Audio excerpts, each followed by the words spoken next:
Ever feel a little lost? Like Yeah. you're searching for something more? Like there's got to be a deeper connection to life's purpose. Yeah. Well, today we're going deep into Rabbi Ravel's journey of teshuvah. Ah. It's a powerful concept in Judaism, Yeah. often translated as return or repentance. Right. But even if you're not familiar with Judaism, stick with us. Yeah. Rabbi Ravel's story, as told in his autobiography, Yeshiva 2024.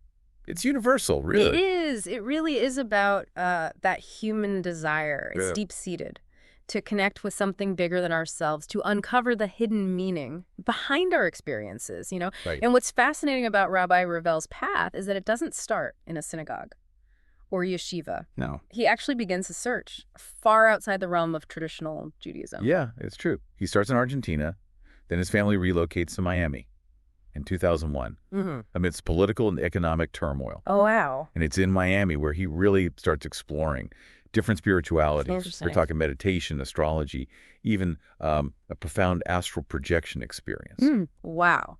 This early exploration is it's a crucial part of his journey, really. It reflects that universal yearning for meaning, connection, beyond the material world.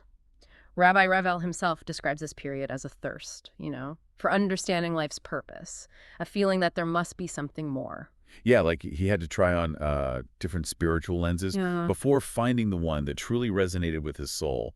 Miami didn't quite quench that thirst. Yeah. And his journey takes a turn towards adventure. He decides to embark on a backpacking trip across Europe and Israel. Right. It's a classic seeker's move, right? Yeah. He's open to any experience that might reveal a deeper truth. He ends up attending an interfaith peace gathering and even encountering a community led by someone believed to be a miracle worker. Just to imagine that. Yeah. Traveling the world with only a backpack, soaking in diverse cultures and philosophies. Right. Did any of these experiences lead him to a sense of clarity, a feeling of, this is it? Well, he eventually reaches Granada, Spain. Okay. And this is where a pivotal encounter takes place. He meets a man named Fur. Okay. A self-proclaimed guide to Theosophy. Theosophy. Yeah. It's a system of thought that emphasizes self-refinement, altruism, and understanding the divine through personal experience. Okay, Theosophy. I have to admit, that's a new one for me. Can you tell us a little more about what it entails? Yeah. And why Rabbi Ravel felt so drawn to it? Sure. So Theosophy, in a nutshell, is about seeking truth through inner exploration and striving for spiritual evolution. It resonated with Rabbi Ravel because it offered a framework for understanding the universe and our place in it. He was captivated by its emphasis on personal growth and connecting with a higher power through direct experience, not just through dogma or ritual. So it sounds like he was looking for a spirituality that engaged his mind Right. and his heart. Right. And he finds this in Granada, Yeah. a city known for its beauty and rich history. He even starts a unique business there, right? Yes. He opens the Museo de la Chapa. What's that? It's a museum dedicated to pins. What? Yeah. To pins? It's a testament to his creative spirit and his willingness to embrace unconventional paths. He also finds love in Granada, meeting a Swiss woman named Lynn, who has possible Jewish ancestry. Wow, a museum dedicated to pins. That's certainly not something you see every day. So he's building a new life, immersed in this philosophy that seems to offer him everything he's been searching for. Would you say this was his aha moment, the end of his spiritual quest? Well, it might have seemed that way at the time, but Rabbi Ravel's journey takes another unexpected turn. This is where the concept of teshuvah really starts to take shape, even though he doesn't fully realize it yet. This phase highlights how we can sometimes get caught up in the allure of a seemingly perfect answer, a system that offers clarity and purpose. But true teshuvah often involves going beyond intellectual understanding. So there's more to the story than meets the eye. What happens next? Well, Rabbi Ravel has this incredibly vivid dream filled with Hebrew words and a cryptic message that he can't shake off. This dream prompts him to delve into the biblical story of Lej Lejah, which means go forth in Hebrew. It's the story where God commands Abraham to leave his homeland and journey to a new land. Okay. And here's where it gets really interesting. It turns out Rabbi Ravel's mother had a similar dream around the same time, Well, foreshadowing his eventual return to Judaism. Like the universe was trying to send him a message, wouldn't you say? yeah. It's like, yeah. Yeah, it's pretty wild, like some kind of divine intervention or something. Yeah. But Did Rabbi Ravel immediately pack his bags and head for Israel? Well, not immediately. He felt this strong pull to leave Granada, but just couldn't fully grasp why. He's still deeply immersed in Theosophy, trying to reconcile the logic of that system with, the dream imagery and the biblical story of Lish Lajah. It sounds like a real internal struggle. Did anything happen to help him decipher these conflicting feelings? Well, his family comes to visit him in Granada, and this visit becomes a real turning point. Yeah. They've really embraced Jewish practice. And their newfound commitment clashes with his Theosophia beliefs.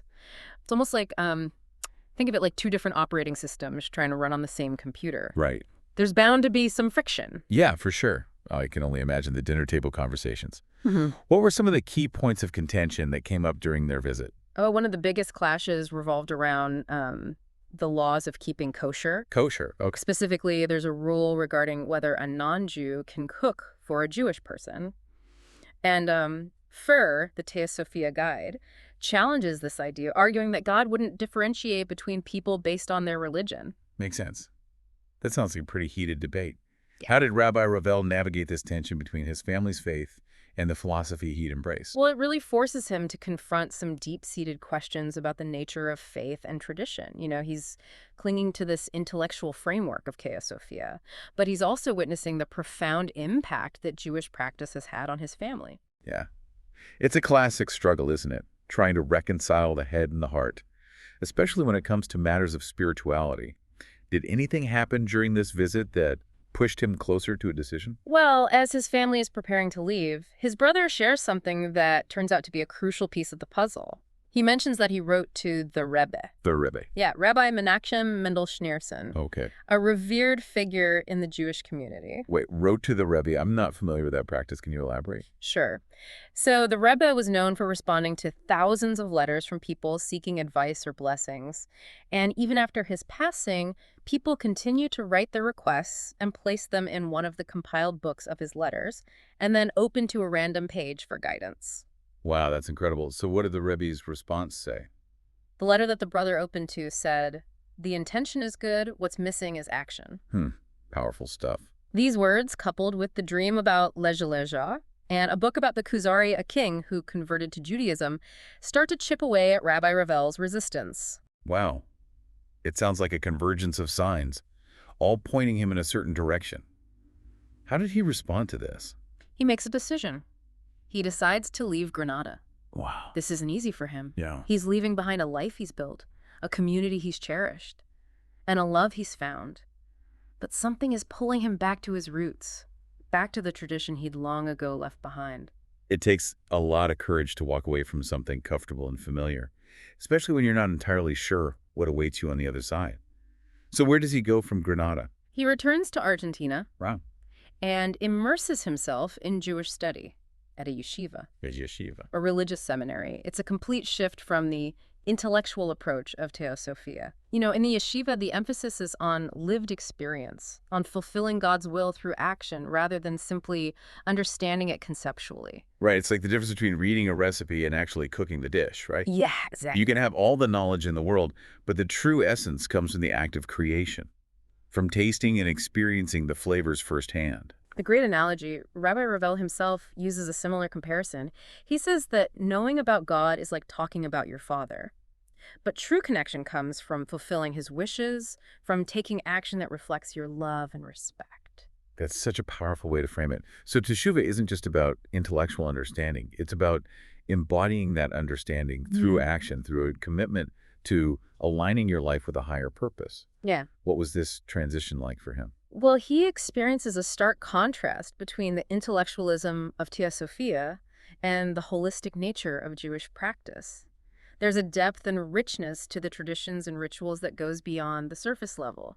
He begins to see that these aren't just arbitrary rules, but a pathway to connecting with the divine. Yeah, it's like those rules, they have this hidden depth to them. Exactly. It's pretty incredible how Rabbi Ravel's journey kind of weaves together these seemingly disparate threads, like dreams, ancient texts, these chance encounters, and it ultimately leads him back to his roots.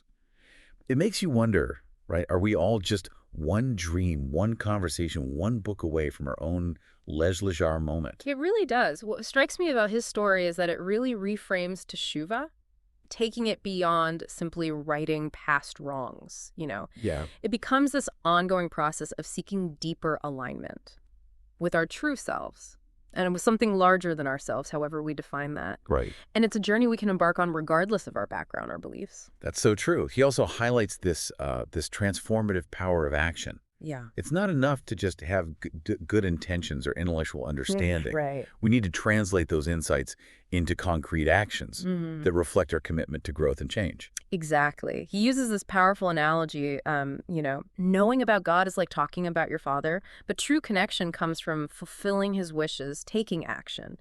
It's about moving beyond the theoretical and engaging with our beliefs in a tangible, embodied way. So how does this all translate to our lives?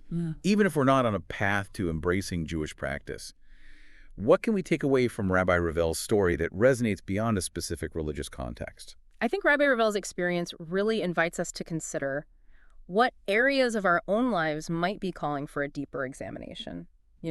Are there places where our intentions are good, but we're lacking action?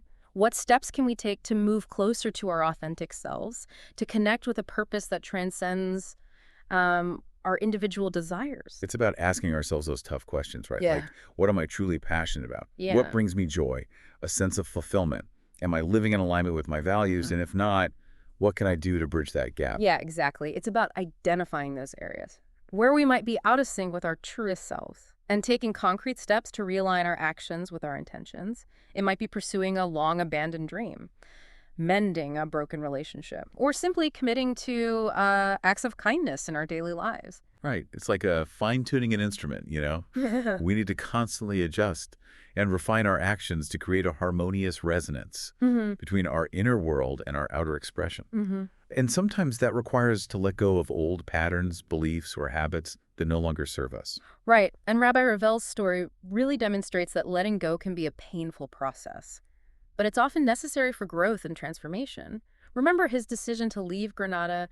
He had to leave behind a life he had built, a community he cherished, even a love he had found. It was a brave and difficult choice, but ultimately it led him to a deeper sense of purpose and belonging.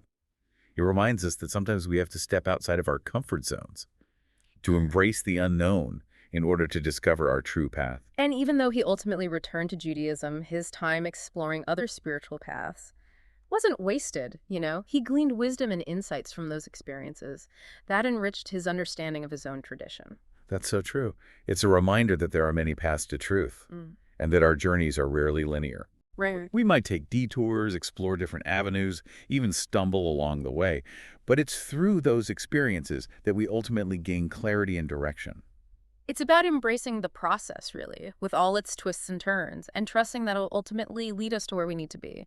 And sometimes those unexpected turns lead us to places we never could have imagined, revealing hidden strengths and passions we never knew we possessed. I love that. Rabbi Ravel's story also highlights the importance of community in supporting our growth and transformation.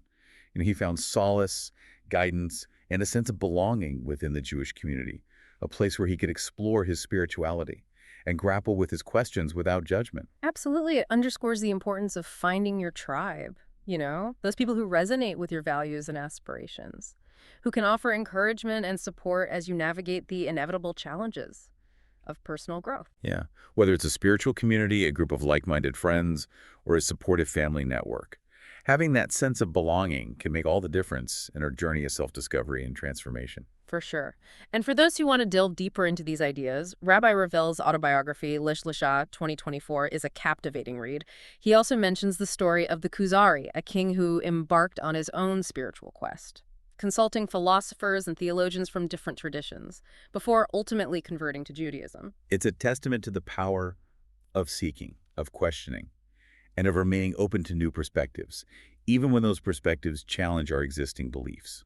So, as we wrap up this deep dive into Rabbi Ravel's journey, what's the one key takeaway you hope our listeners will carry with them? I think the most powerful message is that teshuvah, it's not a destination, it's a journey, a continuous process of striving for greater alignment with our truest selves and with a purpose that transcends our individual desires. It's a journey we can all embark on, regardless of our background or beliefs. It's a journey that's fueled by courage, curiosity, and a willingness to embrace the unknown, So maybe, like Rabbi Ravel, we all have a unique lej leja moment waiting to be discovered.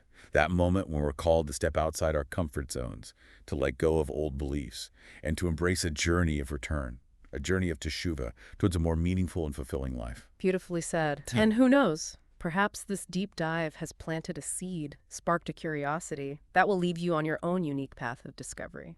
Thanks for joining us as we explore this profound and inspiring journey of teshuvah. Until next time, keep diving deep.